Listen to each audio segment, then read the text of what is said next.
Hello, everyone. Thank you for tuning in to another episode of Point of Insanity Game Studios Geekery in General podcast. I am Al, and today we're taking another bargain bin adventure with Golden Axe Beast Rider for the Xbox 360.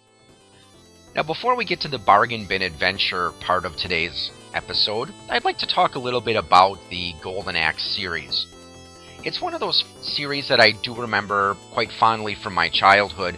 I remember playing the game when it first came out in the arcades, and not only was it available at my local arcade, but I believe there was also a copy at my local roller skating rink as well. As far as gameplay goes, you had 3 different characters to choose from. You had Axe Battler, the barbarian, who wielded earth magic, Gilius Thunderhead, the dwarf, who wielded thunder magic, and Tyrus, a Amazon swordswoman, who wielded fire magic. The gameplay was fairly simple, more or less just walked up to enemies and started to beat up on them, but you could do a few other moves as well, like sometimes you could pick them up and throw them, or you could also do things like smash them on the head with the hilt of the weapon. The big draw was probably the magic system, though, and as you progressed, you would get different potions, and each potion would give you a little bit of magic, and you could use to unleash your special magical attacks.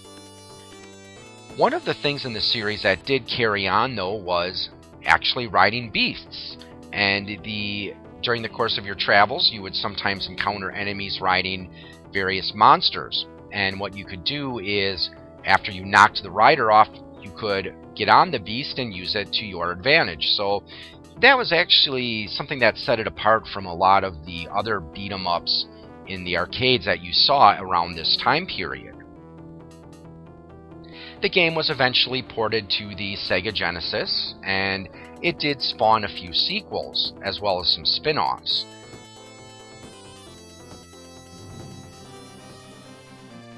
The second one, Golden Axe 2, not too much different from the original one.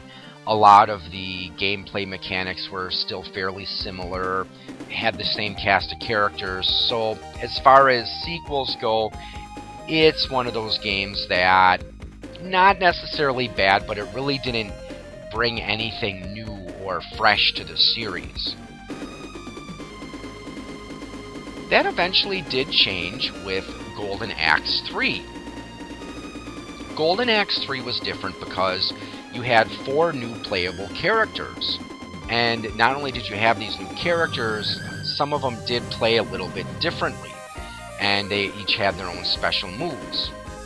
But what was really unique about Golden Axe 3 is that there were different pathways you could go through the game, where you would defeat a boss and then you would have to choose which route you wanted to take. I liked that idea because it gave you a lot of replayability, because you couldn't go through all the stages in a single playthrough. Now, this game was released in 1993, and in the arcades we also had another game, Dungeons & Dragons: The Tower of Doom. That one utilized the similar mechanic where you had to take the multiple paths, though, to be honest, I'm not sure which one of these games came out first, so I don't know if one of the games copied the other, or if by coincidence both Capcom and Sega decided, hey, let's make a beat-em-up game where you could take different routes through the game.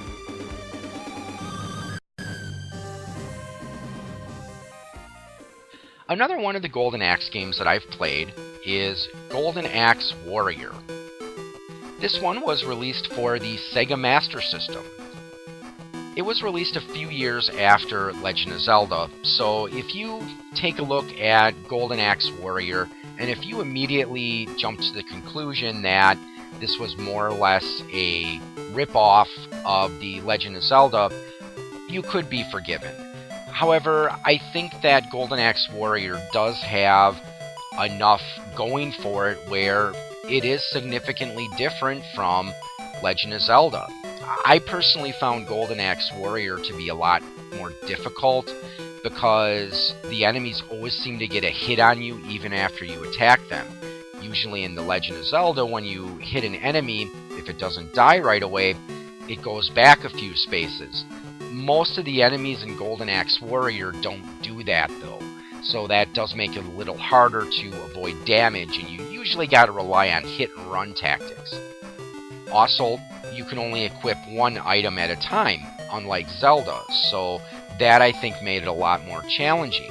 So if you were walking around fighting enemies and you wanted to switch to a different weapon, you had to go to the sub-screen and then choose what item you wanted to use and then go back to the battle. So you had two main weapons in this game, a sword and an axe, with the sword having a little bit longer range and the axe giving you the added benefit of being able to not only attack in an arc, but also chop down trees. Another thing I do like about Golden Axe Warrior that does set it apart from Zelda is the fact that there are towns, and there are people that you do get to interact with.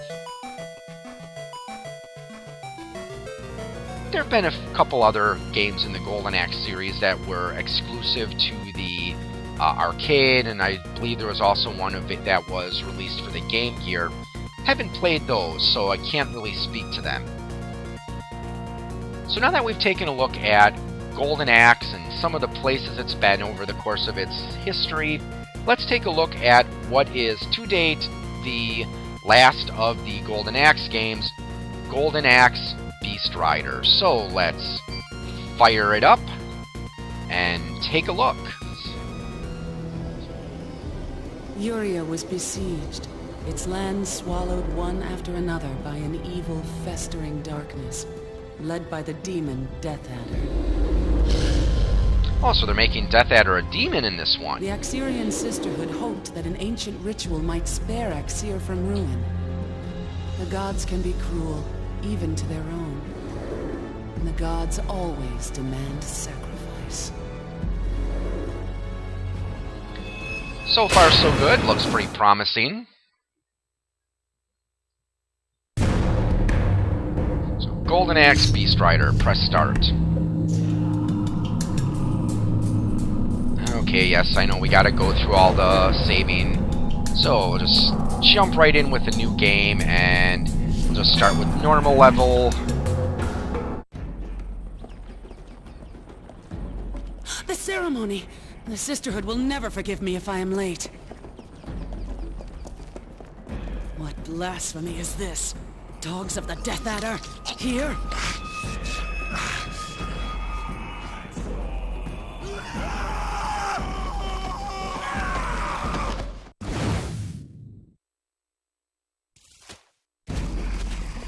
Okay, so, grubbers, brainless fools, my blade will sing as I sharpen my skills. A for quick strikes, X for powerful strikes, and knocking back. So, I have to say that it definitely reminds me of the other Golden Axe games because a very, how can I say this, very primitive, savage-looking style, and that's one thing I've noticed in a lot of the Golden Axe games. I smell an ambush. I must defend myself. When an attack comes, I will either evade or parry. So you can evade orange attacks or parry blue attacks. If I fail to do this, I will surely die. Yes, that's what usually happens if you fail to block or parry attacks. So I wonder how that's going to work. I mean, it is nice that they do give you that defensive option because usually with the beat-em-up games, it's very rare. Ooh, what's this over here? The island of Axir, an island off the coast of Urian continent and homeland of the Axiorian Sisterhood. Oh, Axiorian, as in Golden Axe. Haha! Clever. The priestesses recruit girls from the mainland at a young age to worship and fight for the Dragon Titan. Okay, so it looks like you get little scrolls giving you background information on the game. But as I was saying, it is nice that they do give you the ability to block and parry because usually with beat-em-up games, it's very rare that you have the opportunity to block or defend yourself. At least in the ones I've played. I mean, the ones I remember from the 16-bit era. Usually for those games, you didn't have many defensive options. Pretty much the best defense was a good offense. One of the few beat-em-up games from the 16-bit era that I can remember that actually did give you defensive options was Pirates of Dark Water, which I know it came out for the Super Nintendo. That's the version I've played. I'm not sure if it was released for the Genesis, but that one actually did give you the ability to block. Okay, all these guys coming, so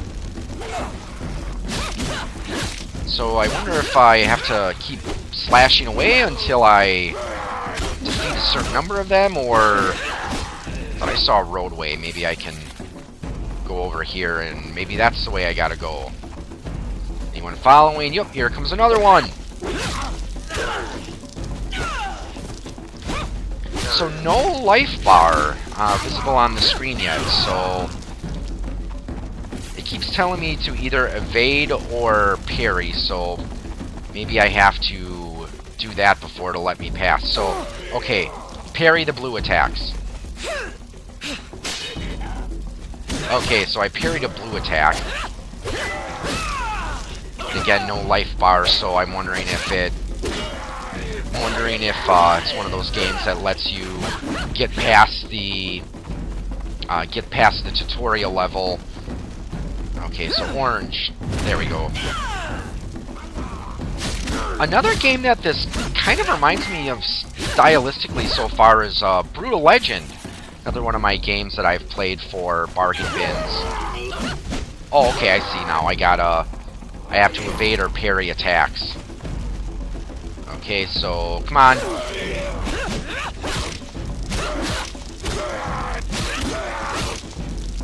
Okay, so come on. Attack me so I can parry.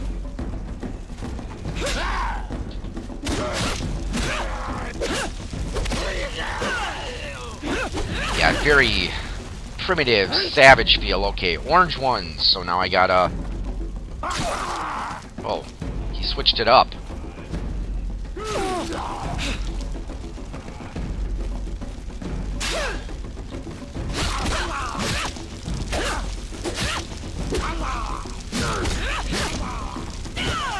Okay, come on. Okay, one more. Give me one more attack to dodge or parry. Yes, I know the game has to make sure that I know the game mechanics before I move on.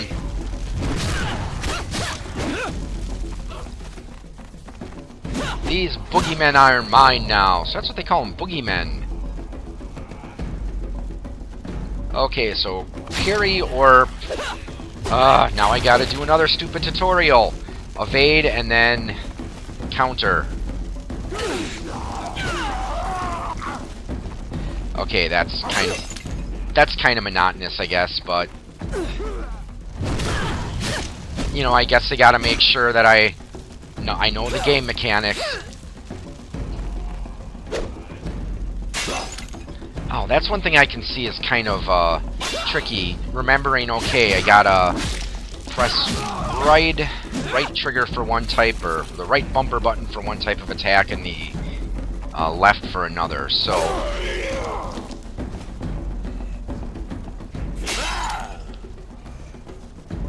come on.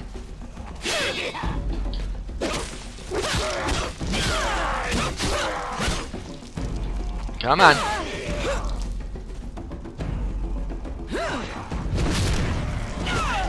Well, that's kind of cool. Cut him in half at the torso.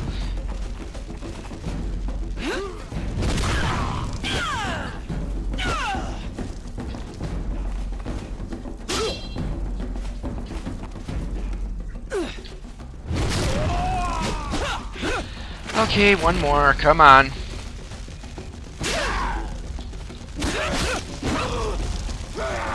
Come on, one more. It's a little easier, I think, to do the counter after the attacks that you dodge as opposed to the ones you parry. I can handle several enemies at once by using evade and parry cancels when facing insurmountable odds I will evade or parry any time. I can cancel my attack chains or even my counters into defense when I can turn the tables. Not another stupid... Come on. Can't I just... Okay, so this is a boss, apparently.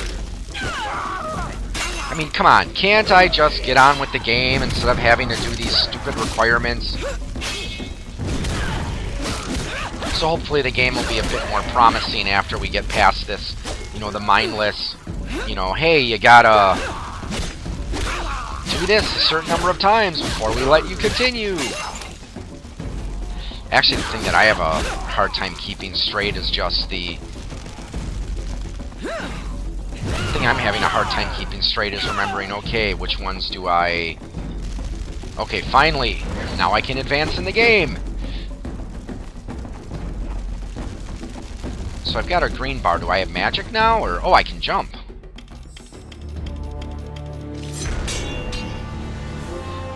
Class C. Okay, yeah, I didn't do too good on that one, I guess. Well, let's keep going. As I said, I do like the style so far. Hopefully that's the last of the tutorials. The gate up ahead is controlled by a switch.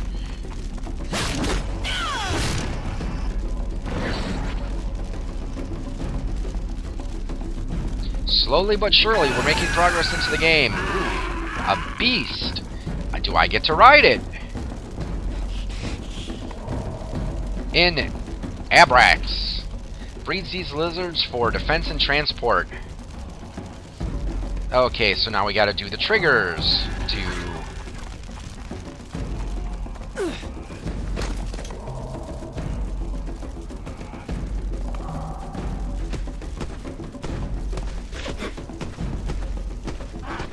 A lot more complex than the original Golden Axe, that's for sure. Okay, I saw something. Thought I saw like a treasure or something. That does not sound healthy, the way that creature breathes fire.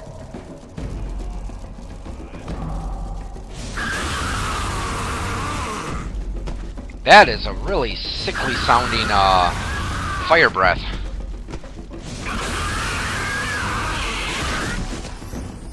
Okay, there we go. Loot, I guess. So gold coins. So wonder if we get to buy more moves or stuff later on.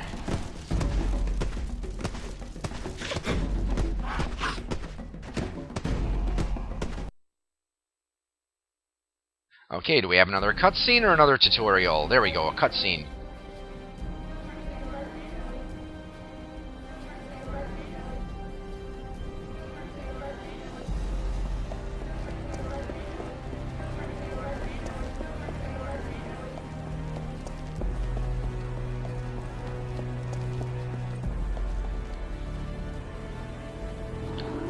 I do like the graphics. Graphics are definitely nice.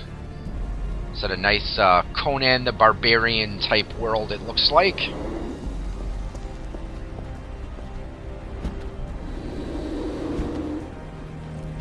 Great Lord, your servant beseeches you. Find her worthy.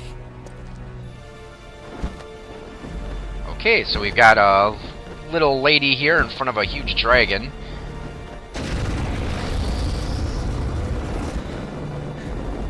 Okay, so it's breathing fire on me. Hopefully that's something good. Maybe that's how she gets her fire powers.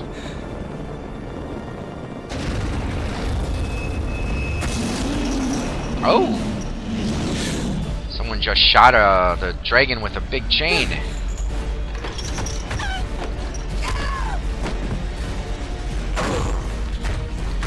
Big bosses here. Big ogre-like things with harpoons.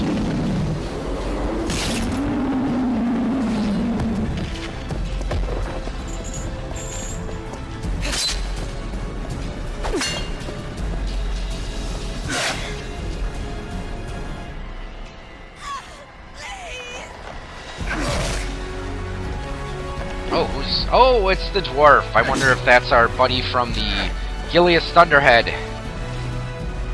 Behind you, girl! So, okay, looks like we got 2 of the characters from the original Golden Axe. Wonder if we're going to get the Axe Battler in here as well.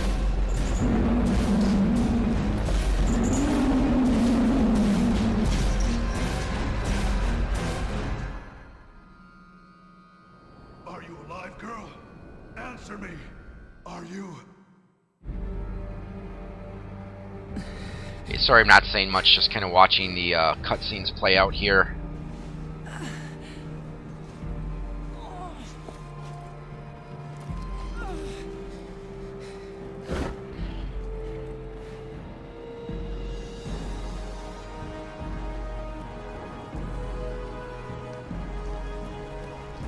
So it's like a little mini T-Rex, but with no arms. Because again, we've got our little beast guy that we ride.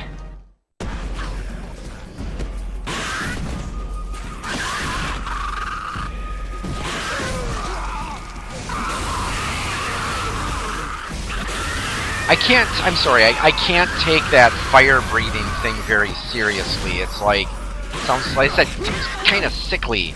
Hey, it knocked me off.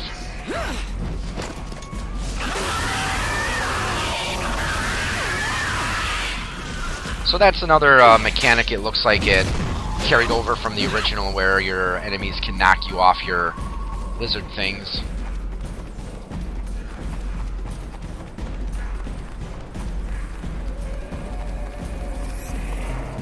The Great Dragon. The dragon is the last of the great titans, a race that is still revered as gods throughout Uria. Though his capture was not unforeseen, it remains a mystery why Death Adder feels the dragon's power.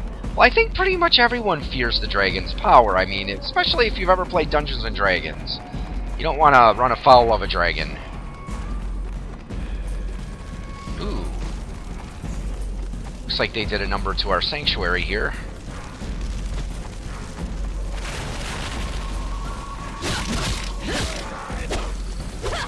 Ah, okay, that sucked. It's one thing I hate about some of these games sometimes, where they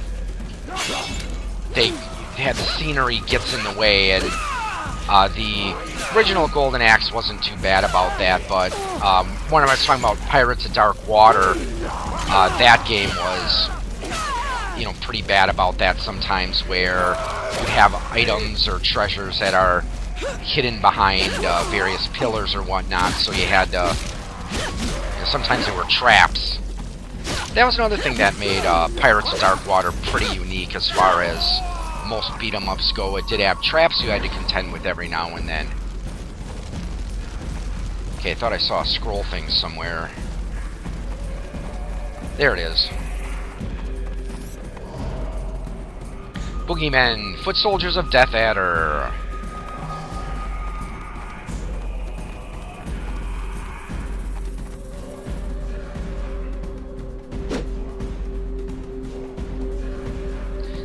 Okay, so I wonder if this is a save point. Oh, healing relic. These healing relics will fully restore my health. So it looks like instead of picking up food like you did in the original, you find these little healing relic things. More traps. Or are these just trees that I have to cut down? Nope, they're traps, it looks like. Did I miss anything? Nope. Just looking around to see if there are any other items. Okay, more boogeymen.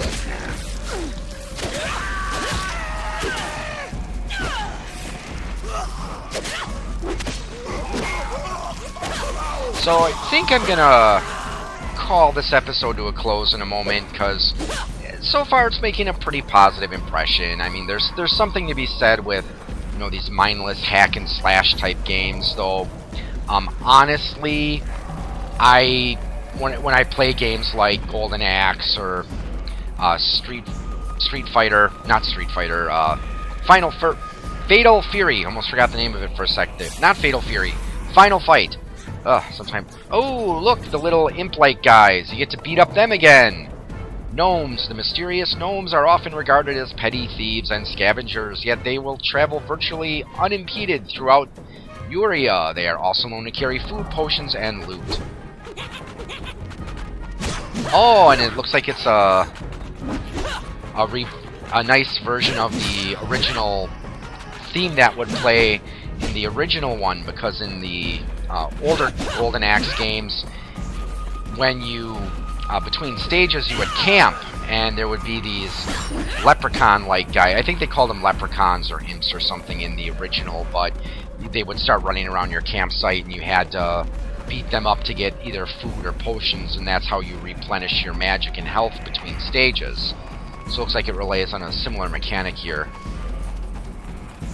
So like I said, was saying, overall positive impression. I think this one's a keeper, and generally though, when I play games like Golden Axe or Final Fight, usually those games I think are a lot more fun to play when you've got a friend to join in on the action. I mean, I'd have to say with games like Final Fight, I mean, my friend and original co-host Steve, we would play those games sometimes when we were kids, and I don't know, it was more fun playing them together, because usually it seemed that when you played them alone, it just didn't seem right. It just wasn't as much fun. And I'd even have to say that some of those games, they're a lot more boring if you play them on your own. Looks like this game though is more or less meant to be single player. So I think we're going to call this an episode for now. So I'd like to thank you all for joining us and tuning in. Hope you enjoyed my little look at very brief look at the Golden Axe series, as well as this bargain bin adventure of Golden Axe Beast Rider. So with that said, I'd like to thank you all for joining, and have a good evening, or morning, or afternoon, whatever it is, wherever you are, and happy gaming.